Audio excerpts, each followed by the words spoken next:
Dr. Dre foi o outro. O Jay-Z estava a samplar Quarteto 1111 do José Cid. Pois. É interessante. Sim, recentemente até. Ele tem, como assim? Ele tem uma música em que Em que soa com o sample daquela música. É tipo, pegares num disco de vinil, estás a ouvir e olha, este bocadinho da música, estes 3 segundos, 4 segundos, espetacular. Tipo uma parte da guitarra. Só que é isso, se tu conheceres o original, quando ouvires o outro vais reconhecer logo, estás a ver? É fácil de chegares lá. O Quarteto 1111 é aquela banda do José Cid de rock. Sim, de rock sinfónico. É, onde começa, sim. Se bem que dizer que é de rock sinfónico é muito redutor porque também passam por várias fases e começaram bastante novos. Então é difícil atribuir só um género, se assim se pode dizer. Mas sim, antes do José Cid estar a solo, era de Quarteto 1111, foi onde ele começou. Pai, eu no outro dia estava no Algarve e tinha fumado estava ali a descansar e estou a mentir. No Algarve apanhei o José Cid a tocar com os Prana. Okay. Estou aqui a confundir histórias.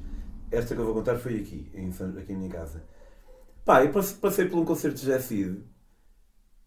Pelo menos incrível, meu. Tipo, puta rocalhada do caralho. Eu já tinha ideia, que já me tinham dito que ele era professor um bocado de rock psicadélico em Portugal, não é? Que nós tínhamos um grande movimento. Mas Sim. fiquei completamente assoberbado com o facto de estar a. Pá, porque o José Cid. Eu não gosto nada da personalidade pública dele. Eu nunca o conheci pessoalmente, portanto não posso falar acerca da natureza da sua pessoa. Mas aquilo que me transparece a personalidade pública, pá, não, acho que é uma pessoa muito. Demasiado eager para fazer as outras pessoas perceberem que ele tem significado e importância e isso transparece e acho que acaba por ser um bocado cansativo. Mas ele tem realmente valor. Muito valor. É isso. Pronto, sabes que há personalidades, então, no mundo das artes de espetáculo, que têm um ego muito grande e que sentem necessidade dessa validação, mas acabam, os que têm validação são os que realmente são bons. A verdade é, se não fores bom, pá, podes ter a tua mãe e os teus amigos a dar-te a palmadita nas costas, mas não passa muito disso. Às vezes não há é? malta que não é boa e passa aí à grande, não é? Tipo, há muita gente. Há um bocado. Eu no outro dia estava a ter esta conversa com um amigo meu acerca da subjetividade da arte, se é ou não subjetivo o valor e. Pá, de certa forma, se nós formos mesmo esmiuçar, tudo o que existe é subjetivo, até a cor desta parede, porque tu podes estar a ver uma cena diferente. Mas, falando assim de uma maneira mais corrente, há coisas que são mesmo más e que acabam por ser aceitas também, não é? Mas talvez não seja o caso. Mas não é o Não caso. tanto, mas por exemplo, o José Cid não é o caso, tanto como instrumentista, como compositor, tudo é. Agora também tem a sua idade, como é óbvio, mas sim, mesmo a voz dele é muito interessante. Por exemplo, não é do meu agrado por completo, mas tem muito valor, tem mesmo muito valor. Tipo, e é isso, ele gaba-se muito comparando com o Elton John, que é superior. E se calhar até a nível técnico, se calhar até sim, sabes? Isso não é tudo também, mas não, que tem o seu valor, tem. E não só do. Há parte da vida do José Cid que nem sequer é muito do nosso conhecimento. Ele é dali da zona de Coimbra. Eu tenho alguns amigos próximos lá daquela zona, o Johnny Gil principalmente, que passa música comigo, que era um dos afilhados musicais do José Cid. O José Cid pegava inputs e motivava-os a tocar, a fazer música. Tipo, dava-lhes músicas dele que ele não editou para poderem fazer coisas e juntava pessoas. Eu lembro-me de uma altura, um Gil, até esse meu amigo devia ter 14 ou 15 anos, e chamaram-no para ele ir. Era um gajo que gostava de cantar e o José Cid deu músicas dele ao gajo para ele poder cantar e arranjou-lhe os músicos. Tipo, é um facilitador dali e fomentador da cultura, que acaba por ser fantástico. Não é? Então, isso, por exemplo, é uma parte da vida do José Cid que quase ninguém sabe. E que é muito importante, fomentar a cultura, não é? Porque é essa a ideia. O pessoal só tem a ideia do José Cid como músico e o ego dele. E é muito mais do que isso. Mais uma vez. Dá-me a ideia que ele possa estar um bocado, ao longo da sua vida, frustrado com a pequenez de Portugal. Não é? Porque realmente, pá, que há um bocado estavas a falar sobre o pessoal cantar em inglês com ideias de projeção e eu concordo perfeitamente. Opá, às vezes há coisas que parece que são melhor em inglês, acho eu mesmo. Tipo, sei lá, há muitas letras que o pessoal faz muito esse exercício de traduzir letras de inglês para português e parece absolutamente ridículo. Sim. Mas, tirando isso... Mas português de Portugal. Por exemplo, os brasileiros têm uma outra vontade com o português que nós não temos. Eles são capazes de transformar a língua de uma maneira que nós não somos. Que, por exemplo, que os Estados Unidos faz muito mais até do que a Inglaterra, se calhar. Porque, por não ser a língua... É nativa e não é? Vamos ser realistas, passou a ser, mas não era. Não é originário, mas é nativo, digamos. Exato. E tem uma outra vontade. E trabalham de maneira diferente. Eu também sentia isso quando comecei a juntar, com 14, 15 anos, a juntar-me pelas primeiras vezes com amigos para tocar guitarra e assim.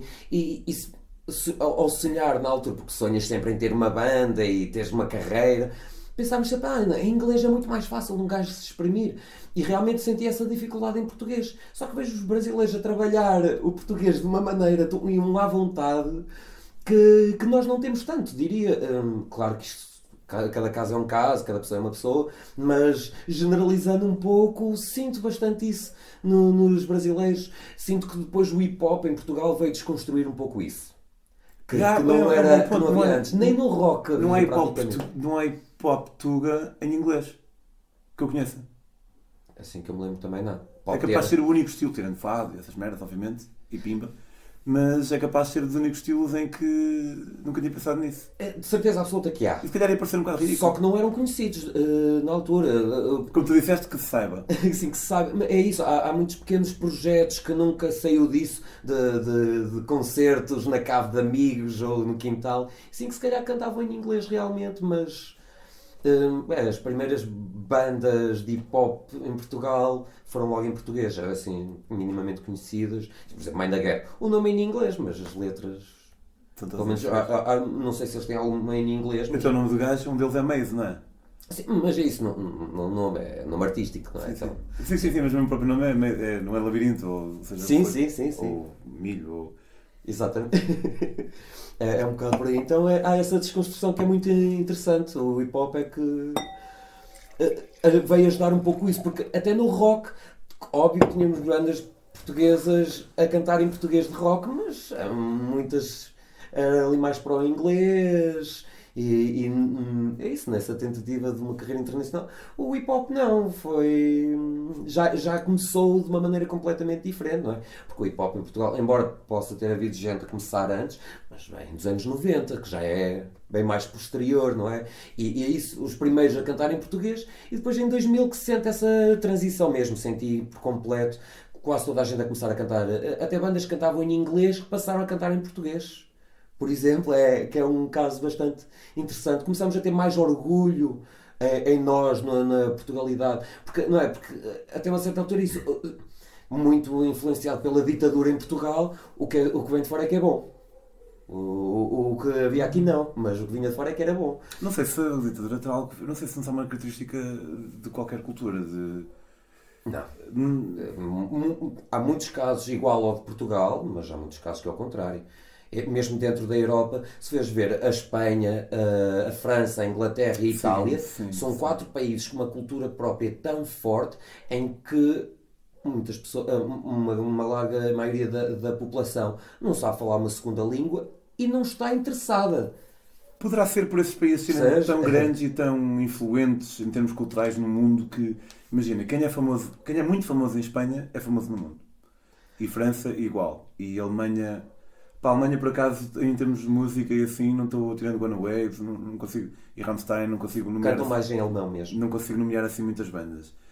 E então, se calhar, o pessoal já atribui esse valor desapegado de um reconhecimento internacional porque é algo que acontece de qualquer maneira. Mas é verdade que em Portugal, às vezes há alguém que nunca valeu nada, de acordo com a opinião pública portuguesa, mas por acaso ele deu uma entrevista, ou teve uma música que saiu no CSI Nova York, aquele gajo Fellini. Sim. Ele teve uma música que saiu no CSI Nova York, ou assim, e durante uns meses era só disso que se falava.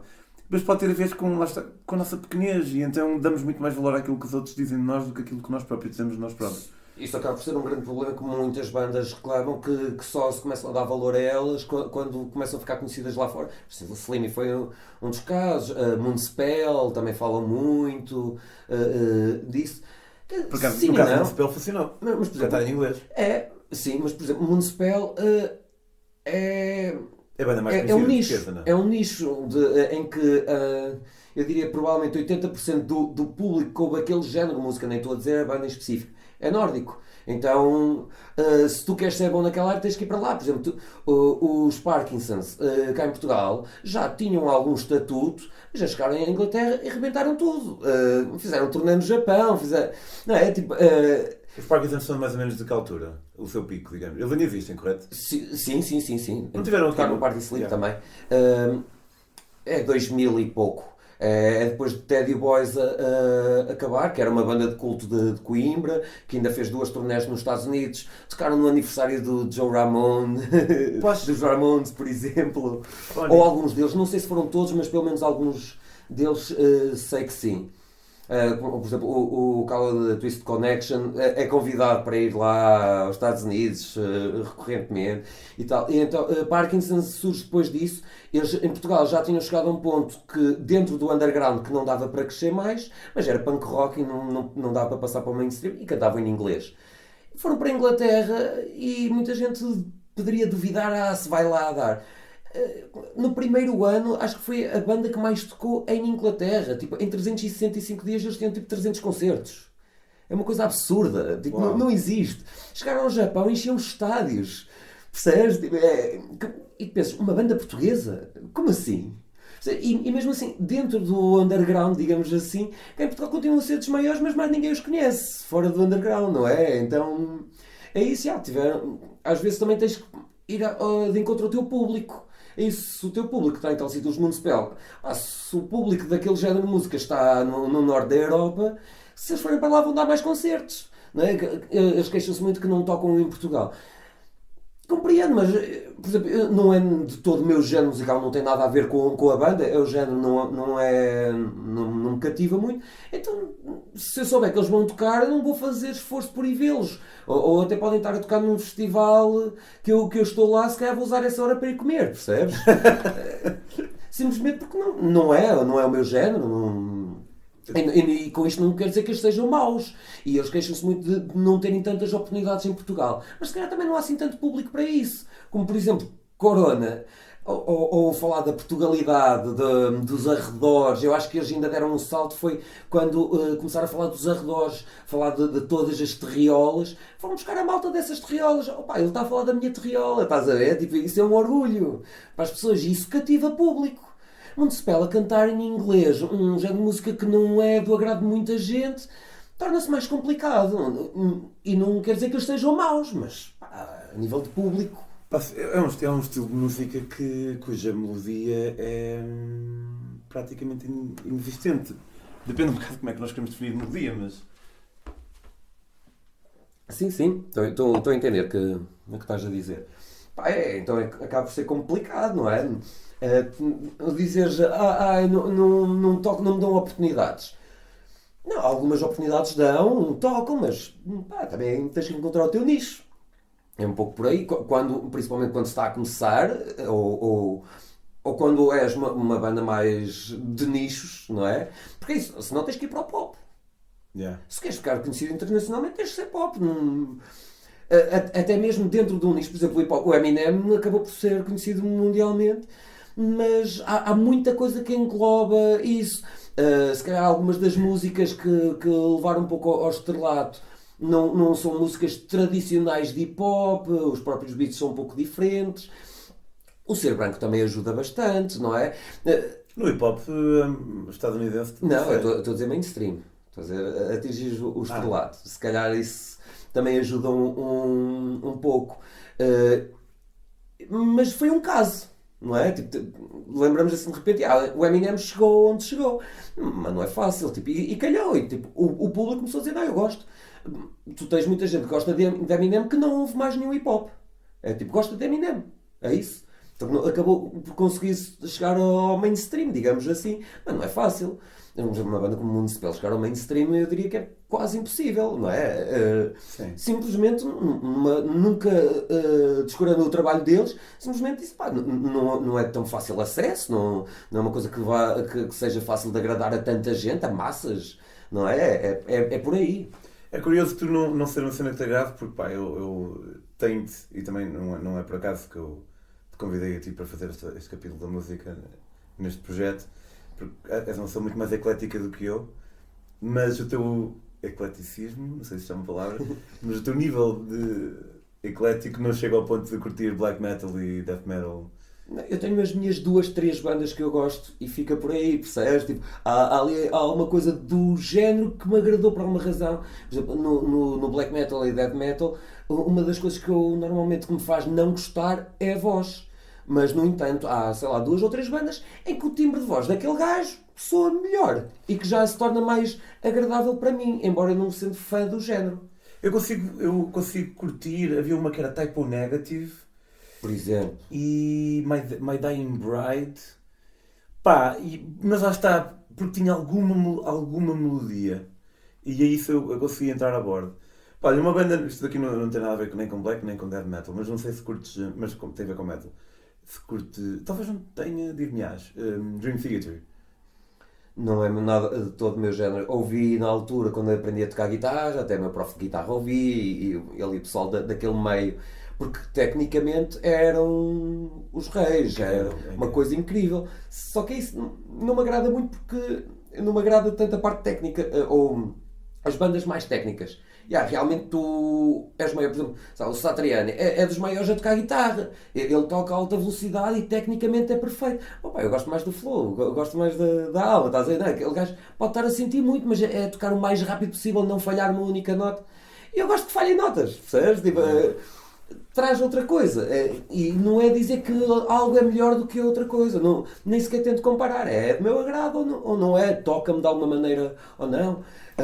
Por exemplo, Linkin Park conseguiu chegar ao estrelato porque misturou 2 coisas, misturou ali o rap com o nu metal, não é? E então conseguiram arranjar uma legião de fãs porque foram buscar a várias áreas. Quando tu és muito purista. E também tinha aquela teenage angst com a qual muitos teenagers se identificam, não é? E felizmente essa teenage angst transformou-se em adulthood angst. Mas parece que pegaram em várias coisinhas que fizeram com que eles rebentassem. Pá, acho que foi nós somos mais ou menos da mesma idade, mais anos menos ano, mas da nossa adolescência acho que foi das bandas mais potentes. Não tendo eu sido um grande seguidor. Sim, também não fui, mas a verdade é essa. Mas bateu muito. E ainda hoje em dia as pessoas continuam a ouvir, não é? Os álbuns feitos há 15 anos atrás. Estava a falar com, já não sei com quem era, mas eu em novembro tive uma fase de, por exemplo, esta semana estou com uma fase de John Frusciante. A semana passada tive uma fase de Red Hot. Eu só ouvia Red Hot, e John Frusciante, para quem não sabe, foi um dos guitarristas dos Red Hot. E em novembro tive uma fase de Linkin Park, em que ouvi bué e curti. Mas estava a falar com alguém que estava a dizer que acha que é uma cena que não envelheceu bem, que olha-se para trás e reconhece que não tem muita qualidade. Mas eu até curto, mesmo olhando para trás agora. O que é que tu achas? Não, a nível de qualidade continuo a achar, embora não seja... Mas percebes o que eu quero dizer? Sim, não é meu género, pelo contrário, qualidade tenho e muita. Até o Frusciante, quando estava completamente enterrado na heroína, tinha... ok. Red Hot, sem dúvida. E mesmo o Frusciante a solo, acho interessante. Foda-se, eu acho que é das coisas mais expressivas, mas bom, bonito, porque pá, o gajo tem uma música. Eu primeiro ouvi várias vezes 2 álbuns e depois comecei a ouvir outros e reencontrei uma música em que o gajo diz I regret my past. I regret my past. É super forte, mas esta merda. E ele está a desafinar, a cantar. Sem dúvida. E é fantástico. É espetacular. O primeiro álbum dele, que eu fui ouvir ontem, eu aprecio a cena, parece que aquilo assim feito meio em cima do joelho, caralho, mas acho que é um bocadinho demais e já não curto tanto. Ok. Mas a maior parte dos outros álbuns ele desafina muitas vezes e altamente, porque realmente tem melodias espetaculares e tem... Só que ele era muito bom. É, muito bom. E é um ser sofrido que consegue passar o sofrimento que tem, eu acho isso altamente. O último álbum, que acho que se chama Mayan, ou algo assim. Só ouvi metade da primeira música, Nem porque ouvi. não curto. Mas curto que ele faça isso. É techno. Dance, techno. Pá, e curto que Li ele sobre isso e não se permita fazer esse tipo de experiências. Apesar de não ser uma cena que me agrade substancialmente. Pá, mas eu Mas isso próprio. dás valor ao que processo. está a fazer. Exato, ao processo, à ideia. Nem que não gostes tanto do resultado final, mas é isso, acaba por te interessar. Por exemplo, estavas a dizer Linkin Park. Embora eu não seja fã, ouvi, acho que envelheceu bem, porque no sentido em que é bem produzido, misturar aquele no metal com o rap e tal, continuo a achar, continuo a achar que encaixou bastante bem. O Chester tinha uma voz fenomenal. Por muito que não sejas fã, consegues ver valor naquilo, percebes? E acho que esse valor acaba por ser intemporal. Também acho que se calhar ainda não passou, foi ainda tempo suficiente para poderes olhar para trás. Tipo, ainda é recente, tipo, deixaste de ouvir há pouco tempo. Percebes? Não é uma coisa que já não se ouve há muito tempo e tal. Não, ainda é. Ainda há muitas bandas a fazer música do género. Eu nem tinha tanta noção porque já não ouço do género há muitos anos, mas ainda hoje em dia há bandas a fazer do género, ou seja, influenciou a esse ponto. O envelhecer bem ou mal, tipo, eu acho que quase nada envelhece assim mal a nível da música e das artes, porque o envelhecer, se calhar, se estiveres a Vou dar um falar exemplo. Por exemplo, hoje, neste eu dia. curtia muito Sim. a Avril Lavigne Sim. quando era puto. Hoje em dia percebo que não é assim tão bom. Portanto, é isso que eu quero dizer com envelhecer. Mas aí está, a música é muito mais do que ser bom ou mau, é um marco. A Avril Lavigne tipo, levou aos pré-adolescentes o punk na maneira de vestir, na estética. Por muito que tu acha, não, mas ela não criou nada. Não interessa. Tipo, levou a um público que não estava habituado àquilo. As músicas dela são quase todas mais para balada, não é? Mas, no entanto, ela levou àquele público outras coisas que aquele público não estava habituado a ir beber de. Percebes? Não Então, achas, e é por isso que eu não gosto de Avril Lavigne. Agora, é importante, acaba por ser um marco. não achas que falaste em punk, não achas que o punk sofreu uma espécie de desvirtuamento ou reconceptualização? Portanto, estás com uma t-shirt de Clash, que acho que podemos concordar que é punk, ou Sex Pistols. Não só, mas. Sex Pistols, mas hoje em dia, quando nós falamos em punk rock, nós, comunidade geral, não estou a dizer tu Sim. em particular, pensamos mais em Blink ou em Green Day e não tem nada a ver com Sex Pistols. Eu acho que Sex Pistols se calhar é o arquétipo do punk dos anos 70. Ok. Um, Opa, para mim, punk não é música. O punk também é música, mas o punk é uma maneira de estar na vida, é uma maneira de te exprimir. É o DIY, é fazeres tudo por ti, não interessa se estás a tocar bem ou estás a tocar mal, tu queres juntar os teus amigos e te exprimir. Isso é a atitude punk. A música é um bocado secundária, embora seja importante também, acaba por ser muito mais secundário. E mesmo o pessoal punk da altura diz isso. A música é só uma pequena parte. O punk é toda uma cultura em que a música é uma fatia do queijo. Percebes? Não é. Claro que nós, quando falamos em punk, ou duas uma, ou associamos ao gás de crista ou associamos à música diretamente. Mas é muito mais do que isso. E a verdade é que o sim, o punk punk é uma ideologia, correto? não morreu. Para mim, tipo, é isso. Hoje em dia há muitas bandas que não estão a tocar punk, mas a atitude é punk. Ok. Percebes? Ou seja, e isso faz com que não morra, na minha maneira de ver, por exemplo. Até porque estamos a falar de bandas que são completamente diferentes e todas vão beber mais ou menos ao mesmo sítio. Ou também beberam no mesmo sítio.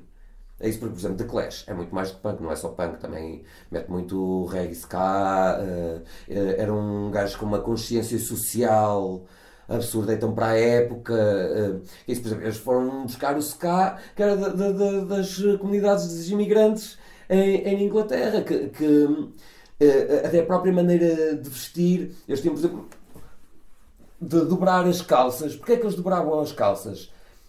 Para mostrar que eram gajos trabalhadores limpos que lá porque eram punks não quer dizer que não fossem pessoas em condições De acordo com a métrica da sociedade. exatamente, que são responsáveis no trabalho, que são capazes de ter filhos e de trabalhar e não falhar, percebes? Não é o punk que bêbado, drogado que se está a cagar. Não, há muita coisa que engloba. E os colégios, é isso, também eram punks, mas não só. englobam tudo e por isso é que dá para ir por muitos caminhos. Eu vi aqui há tempos, vi um documentário sobre estava a falhar o nome do vocalista dos Clash. Eu já me lembro também. Ok, eu vi um documentário sobre ele em que aparece lá o Johnny Depp a falar, aparecem várias figuras e uma cena que eu achei bastante tocante foi alguém, não me lembro quem, está a dizer que o Johnny, não era Johnny, qualquer merda, já vemos, que o vocalista dos Clash lhe liga a chorar porque viu uma imagem de uma guerra, que não sei se foi a guerra do Vietnã ou e eu posso estar aqui a cometer alta gralha porque eu tenho a ideia que os Clash eram ali à altura dos anos 90, 80, perdão, 70. 70, 80, sim. E alguém escreveu num míssil Rock the Casbah. Sim. E o gajo ligou a essa figura que estava a falar nesse documentário, a chorar, a dizer: foda-se, os gajos escreveram Rock the Casbah, tipo, num míssil que vai matar pessoas. E o facto do gajo estar assim tão. Joe Strummer. O facto do gajo estar assim tão perturbado com o facto de alguém simplesmente escrever o nome de uma música dele numa arma, achei bonito, porque realmente, como estás a ver, sugere uma certa consciencialização humana e global bastante bonita. Muitas das músicas dele, isso é interessante. O The Clash passa por muitas fases diferentes e a nível de influências musicais e a consciência social é algo que se mantém na banda ao longo dos anos, por muitos géneros musicais que por onde fossem passando, a consciência social era algo importante, porque é isso, tipo, numa altura em que o racismo era aceite praticamente, não é? E a direita está no poder, Margaret Thatcher, por exemplo, não é? Eles eram dos mais opositores, até às vezes mais do que os próprios políticos de esquerda. Os músicos é que acabavam por ser os políticos e que consciencializavam as camadas jovens, digamos assim, e criavam todos esses movimentos. E isso é uma consciência social muito interessante. Isso também foi uma das coisas que acabou por me cativar mais na banda. Comecei a ouvir pela música, mas depois ficas por outras coisas. Não é? É isso. Há bandas que eu ouvi no passado e depois deixei de ouvir, porque isso, a música era boa e era interessante. Mas depois passei a ouvir outras coisas. Outros, quando estão a passar muito mais do que música, acabam por ficar mais marcadas na tua vida. E é isso, acabam por fazer parte da tua filosofia de vida, por exemplo, não é? Muito provavelmente a parte da minha filosofia de vida também foi moldada por The Clash, por exemplo. A música tem esse poder na medida... É uma arte muito... É uma arte que nós não temos escolha de apreciar, isto é... Quando tu olhas para um quadro, por exemplo, tu podes ser inundado um bocado pela beleza que esse quadro transmite, mas há um certo grau de interpretação, ao passo que tu podes estar no metro e não estar a escolher, prestar atenção a nada, e se há uma música que está a tocar, ela pode penetrar em ti sem tu teres aberto a porta ou não, ela abre a porta sozinha. Quando nós misturamos a isso uma mensagem potente, realmente parece que é o cinema também tem uma capacidade de mensagem muito forte, mas o cinema é preciso tu escolheres ver um filme. Sim. Tu não estás no metro e de repente aparece um filme e toca-te. Sim, por isso é que, por exemplo, nos Estados Unidos houve tantas queimadas de vinis e de CDs porque achavam as bandas perigosas, não é? E são. O perigoso, agora a questão é para quê, não é? Ou importância, pronto, tem importância. É isso, tem tanta importância que o próprio governo começa a ir contra, não é? Isso é uma representação do poder que tem. Isso, mas também não é qualquer artista que chegue a esse ponto, que consegue mudar mentalidades, que consegue abrir os olhos para a questão da guerra, por exemplo, do racismo, de xenofobia, de machismo. Por exemplo, recentemente tens uma banda muito interessante chamada Idols. Que... Conheço, não é muito a minha cena. Não é, falta um bocadinho de melodia para mim. Pois, mas isto, a mensagem é das coisas mais importantes. Não conheço a mensagem. É contra o machismo. Igualdade, direitos. Não só machismo, mas fala muito dessa parte e de aceitação do próximo.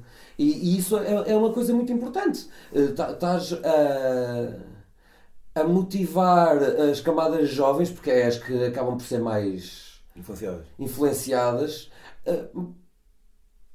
a meu ver, por um lado bom, digamos assim, não é? Porque, opá, também acho que é muito mais fácil, acaba-se por marcar mesmo, é para o lado bom, para o lado mau, acho que não é tão fácil, porque quando é para o lado mau também as pessoas pensam, não, aquele gajo é assim, tipo, a ideia do Marilyn Manson. Eu duvido muito que a música de Marilyn Manson tenha criado assassinos. Percebes? Até pode ter acontecido um ou outro caso muito pontual. Mas é isso, até as pessoas que ouvem Marilyn Manson sabem, não, isto é a personagem dele. Ou ele é que é o maluco. Estás a ver? E tipo, podem querer ser como ele em estética, mas fica muito pela estética. Agora, quando são bandas com bons ideais, não, o pessoal acredita. Então, tu tens um movimento Straight Edge, por exemplo. O Marilyn Manson não tinha mensagens de matem pessoas. Né? Ele tem mensagens um bocado downer e as pessoas são uma merda e por aí fora. Mas, ou tinha. Há letras também que também falam de homicídio e tudo mais, mas não só, não, também é assim muito da depressão, das coisas más da vida, Mas eu acho que isso mas romantizar as coisas más da vida, tipo as drogas e tudo mais. Mas acho que pode ser positivo, não a romantização das drogas, ou das drogas talvez, mas não a romantização da depressão, mas acho que pode ser positivo na medida em que as pessoas podem se identificar com aquilo e perceberem que não estão sozinhas. Exato, não é uma normalização, mas é quase dizer, não, olha, tu que estás a ouvir aqui a música, tipo, se estás em depressão, não és o único. Yeah, yeah. O sentir que não estás sozinho neste mundo é isso. Por muito que eles estejam a falar de um tema negativo e muitas vezes tabu, mas é isso que vai tocar nos jovens. É eles não se sentirem sozinhos, saberem que não estão sozinhos no mundo, que há mais pessoas como eles, há pessoas a passar pelas mesmas dificuldades, pelos mesmos problemas e tudo mais. E depois é isso. Eles depois vão procurar alguém que ouça a mesma coisa porque está na mesma onda, percebes? Que é isso, em qualquer género musical acaba por acontecer, não é?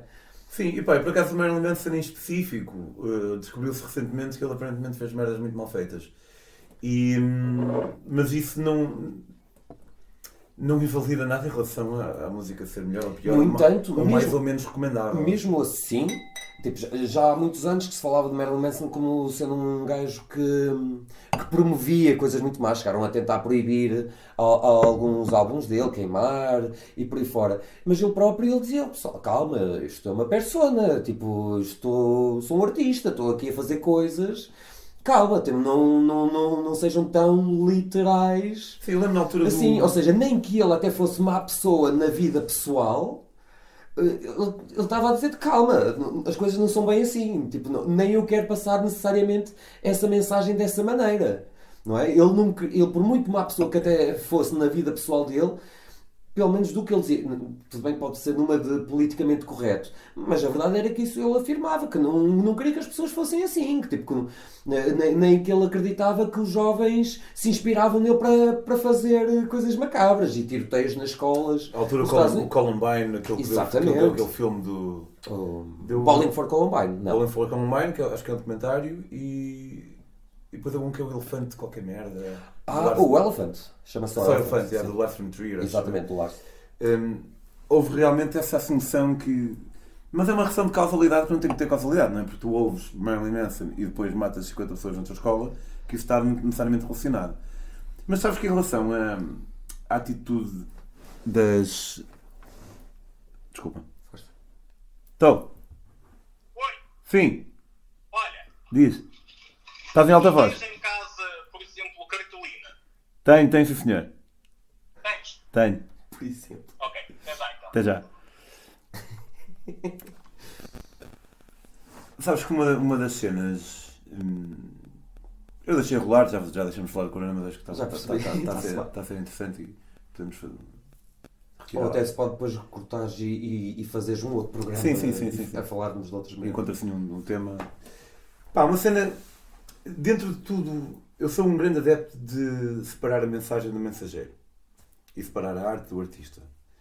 Mas, por exemplo, acho que todos nós sabemos hoje em dia que o Michael Jackson, não sei se viste o documentário dele, o Living Neverland. Não, ainda não vi. Mas talvez saibas do que trata, que pá, o gajo era pedófilo. Mesmo. Não é tipo, talvez... Não, era mesmo. Só que eu também nunca fui grande fã. Michael Jackson. Obviamente reconheço um talento inabalável. Só conheço os singles, mas ele tem tantos singles que é como se conhecesse um bocado a sua obra. Completamente. E gosto sempre que ouço, mas nunca ouvi um álbum inteiro em casa, por exemplo. Mas o Woody Allen, este documentário eu ainda não vi, da Eu vi. HBO, já viste? E é crasso, é claro. Sim. Deixa poucas margens. Claro que aquilo está a mostrar muito mais o lado da Mia Farrow, mas sim. Deixa pouca margem de dúvida. E no entanto, deixa pouca margem para dúvida ali algumas coisas muito específicas. Mas no entanto acho o caso do Roman Polanski muito pior até. Não está, mas eu nunca fui grande fã do... Se é que podemos pôr numa balança. Mas... e separar... Eu já tive fases na minha vida em que separava, outras que não. E neste momento, quanto mais velho eu fico, eu digo-te não sei. Porque isto é tudo muito complicado. Depende da mensagem. Porque é isso. Por exemplo, o Michael Jackson. Ele não está a pensar em nenhuma mensagem de pedofilia nas músicas dele. Felizmente. Percebes? Era um bocado trágico. Para além disso, ele já nem está vivo. Então, é como qualquer outro gajo que só conheces o trabalho e não sabes a vida dele. Percebes? Agora, gajos que ainda estão vivos hoje em dia, e da maneira como eles trabalham, como eles mostram o trabalho deles, é uma situação muito complicada. Mas no que já aconteceu no passado e já não estão vivos, para mim é um bocadinho mais fácil de lidar com isso. Agora, é isso. Sabendo que uma pessoa é criminosa, por exemplo, que é um pedófilo e lhe continuares a dar trabalho... É isso que... Isso... por exemplo, o cancelar a cultura, que é o que se está a falar muito hoje em dia, faz sentido, para mim, quando podes fazer alguma coisa sobre isso. Quando o gajo já morreu, por exemplo, o James Brown revolucionou a música em muita coisa e era uma péssima pessoa. A violência doméstica, não era a cena dele? Sim. A cena dele, salve seja. O Tim Maia é a mesma coisa. Como pessoa... O Tim Maia não sabia. Era péssimo, não é? Tipo... Sei que ele era auto-drogado, mas não sabia que ele era violência. Não tinha... Sim, tem bastantes casos de violência doméstica. Não pagar aos músicos, por exemplo, com o James Brown era a mesma coisa, roubar dinheiro aos próprios funcionários, não lhes pagar, gastar tudo em putas de droga, estás a ver?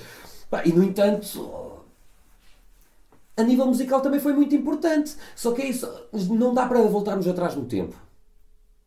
Mas estás a glorificar, está a ser aqui um bocado o gado do diabo, porque eu próprio não tenho certeza acerca daquilo que estou a dizer. Mas, independentemente da pessoa estar viva ou morta, acabas por estar a glorificar um bocado uma pessoa que fez muita merda. Pois, mas aqui o objetivo não seria glorificar a pessoa, mas o trabalho, o legado musical, se estivermos a falar de música. Que por vezes é um bocado indissociável, tipo quando alguém diz "Ei, eu adoro Tim Maia". O que quer dizer, eu adoro a música do Tim Maia. Exatamente. Mas mistura-se um bocado o trabalho com a própria pessoa em si. E, como eu estava a dizer, o Polanski, por exemplo, eu sei que ele esteve envolvido numa vida de 13 anos, não foi? Mas vi o Rosemary's Baby, talvez, vi o Ghostwriter com o Ewan McGregor, acho eu. Vi alguns filmes dele. Mas Woody Allen é dos meus realizadores preferidos. Eu adoro os filmes todos dele. E sabendo que ele é pedófilo, caso seja, eu acho que ele não vai ver isto, mas eu vou dizer alegadamente, deixa-me sentir um bocadinho a ponderar. Nem que seja um filme na Netflix para o qual eu não paguei em específico, a minha visualização vai contar como uma visualização. Sei lá, é como veres porno de pessoas que não sabem que estão a ser gravadas. O mal já está feito, mas eu não vejo porque eu vou estar a contribuir com uma visualização para aquilo e não quero. E aí, não sei exatamente onde me situar em relação a isso. Mas isso nem vejo como tabu. É muito complicado.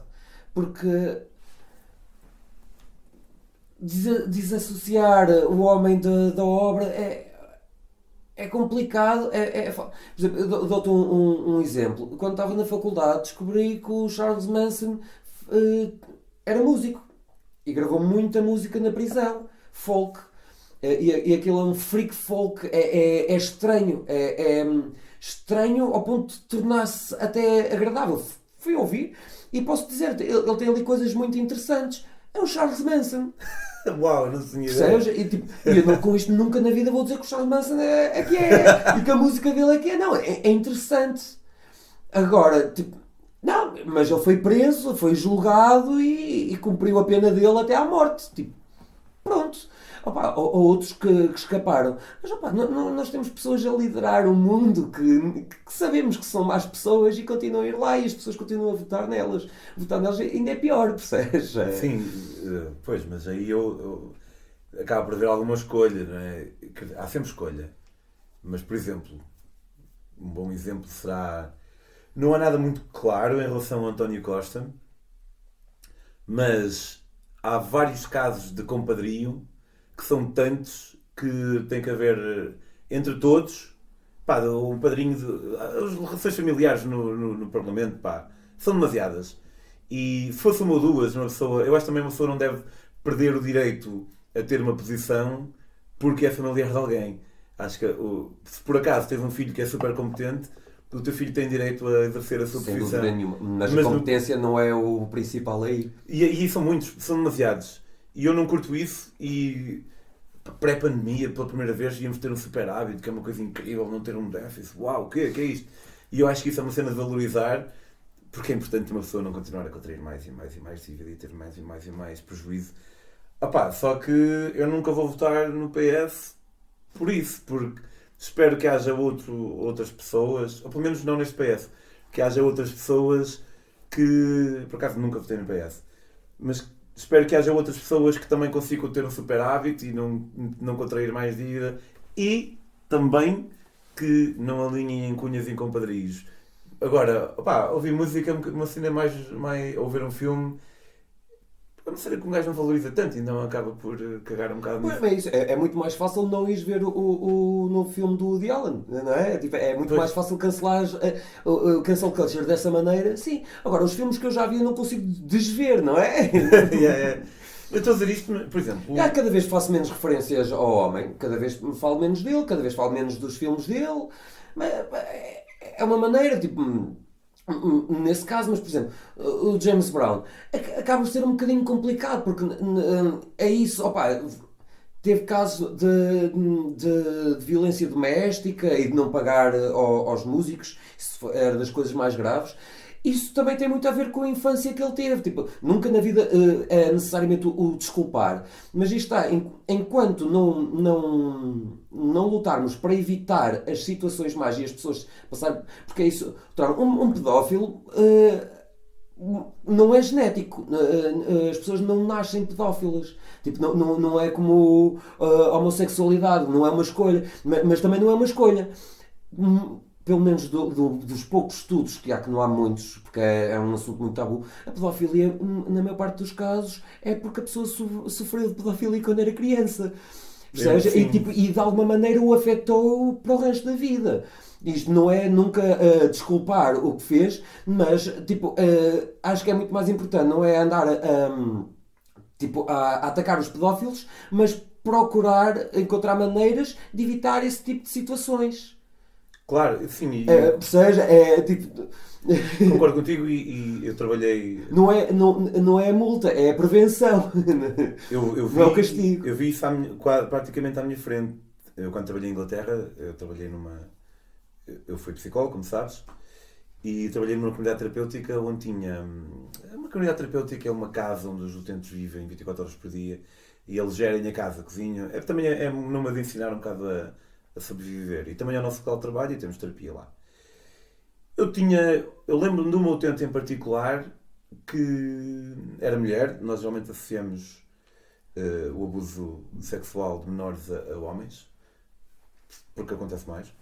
Neste caso era uma mulher e eu consegui ver esta mulher, se não tivesse vindo aqui parar, ela ia se tornar abusadora. E obviamente, como tu disseste, não estar a desculpabilizar de maneira nenhuma, é estar a explicar, de certa forma. E por acaso é uma cena boa de fora, porque imagina, quando alguém mata alguém e cumpre 25 anos de prisão e depois sai, imagina que aquela morte foi uma cena de paixão, como a maior parte dos assassinatos são. Com pedofilia é um bocado mais fodido saber quando é que has de libertar alguém, porque tu podes ter alguma certeza que aquela pessoa que matou alguém, no caso de paixão, quando é paixão, não é paixão romântica, é de emoção instantânea, tu podes ter um grau de certeza elevado que ela não vai voltar a matar ninguém, ao passo que com um pedófilo é um bocado mais difícil ter essa certeza. E há um gajo que é o Louis Theroux, não sei se conheces. O Louis Theroux é filho do Paul Theroux. O Paul Theroux tem este livro, que é o Dark Star Safari. O gajo é um escritor, como dá para ver. E o filho dele é um documentarista que tem... É Louis Theroux. O filho dele tem uma série de documentários que dá para encontrar no YouTube. Que são excelentes, meu, porque o gajo passa tipo um mês com uma comunidade qualquer extremada, polarizada, desde malta que defende brancos que defendem o apartheid na África do Sul, neonazis nos Estados Unidos, e ele passa, não sei se é um mês, ou 3 semanas, ou 7, mas ele passa esse tempo numa prisão de pedófilos. E o gajo tem um bocado, ele faz aquilo que eu gostava de fazer, mas eu tenho um bocadinho de chico-espertismo que pode fazer com que as pessoas levem a mal algumas perguntas minhas, ao passo que ele parece que tem aqui um ar de nerd, então ele faz perguntas que desarmam as pessoas completamente, mas ele tem um aspecto totalmente inofensivo e isso faz com que ele consiga mesmo mover-se por aí. E eles falam um bocado disso, precisamente, e agora estamos completamente longe do tópico da música, mas não importa, daquela insegurança que as pessoas têm quando libertar alguém. E para fechar, e também não tem nada a ver com a música, mas eu acho que é uma cena espetacular. O gajo passa algum tempo com os neonazis nos Estados Unidos e é uma cena bué triste. Há duas gêmeas nesta família, nesta comunidade há 2 gêmeas que têm 13 anos e elas têm boa voz e os pais ensinam-lhes a cantar músicas para o Hitler, para o nazismo. E eu vi aquela merda. Eu lembro mesmo, sabes quando uma cena te impacta e tu lembras onde é que estavas? Estava em Birmingham, estava na cama, estava a trabalhar, a ver ali aquela merda antes de dormir. E eu, foda-se, que cena trágica. E fui pesquisar, porque aquilo já era antigo, hoje em dia naturalmente ainda mais antigo é. Fui pesquisar o que é que será que é feito destas miúdas. E vi uma reportagem, elas na altura tinham um pai. Pensando bem, elas iam ter uns 11. E quando eu fui pesquisar, encontro uma reportagem delas, quando tinham um pai 17. E não há maior movimento de embaixador do THC do que este. As gajas começaram a fumar erva aos 16 anos e perceberam que aquilo era tudo uma estupidez e que não fazia sentido e abandonaram aquela ideologia. A sério, é incrível. Acho que não há melhor embaixador desta cena. Sério, Jorge, muito obrigado. Nós tínhamos planeado fazer aqui um episódio mais tenso sobre PZ e Corona e acabamos, como deu para ver, provavelmente vão ver isto numa parte separada da anterior, mas a conversa estava fixe. Depois eu hei de descobrir que nome dar a este episódio. Obrigado, felizmente. É fixe. Eu gosto de paixões e é sempre fixe falar de alguém que partilha algumas das minhas paixões também. Vemo-nos para a próxima, daqui a uns meses voltamos a gravar um qualquer. No meio disto, não por termos falado em Prana, mas até pensei que era fixe, imagina fazermos eu, tu, o Pírio e o Miguel. O Diogo também era fixe, mas devido que ele esteja muito para aí virado. E fazermos um episódio sobre Prana. Nós dois fazendo ali um trabalho de casa mais extensivo e com os dois acho que também era capaz de ser fixe. Prana é uma banda de amigos nossos. Ou então sobre outra coisa qualquer. Pessoal, para a semana, sobre outra coisa qualquer. Tchau, tchau.